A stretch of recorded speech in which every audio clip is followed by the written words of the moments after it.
The Shroud of Turin is a linen cloth understood to be the burial covering of Jesus' body. As written in the Gospel of Matthew, Joseph of Arimathea wrapped it in a clean linen shroud and laid it in his own new tomb. What makes it so fascinating? This glass stands as the most studied artifact in history. It is under careful preservation in the Cathedral of St. John the Baptist in Turin, Italy. Now, among duplicate images worldwide, one permanent exhibit stands here in the Basilica of the Holy Cross in Jerusalem in southeast Rome. This holy relic is honored on the second Friday of Lent, and in some traditions, May 4th. Now, the shroud is a handmade twill linen cloth measuring 14 feet long by 3.5 feet wide and contains the front and back image of the crucified man.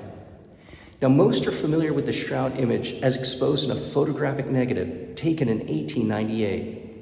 In a late study by the University of Padua, it is reported there are hundreds of reddish spots perfectly consistent with the different types of torture suffered by Jesus.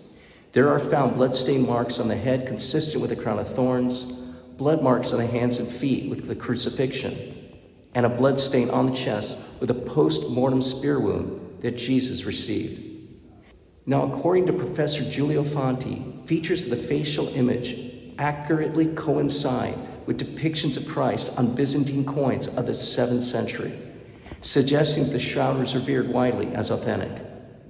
While some believe the cloth is a hoax, there are miraculous elements to it. It possesses 3D properties revealing amazing anatomical details that are seen with modern imaging methods. And there is no artistic technique that produced the shroud image. Chemical analysis shows no paint or brush marks on the cloth.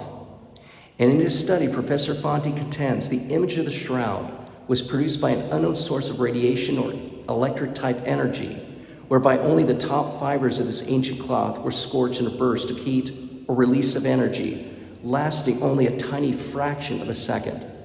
Otherwise, it would have burned up.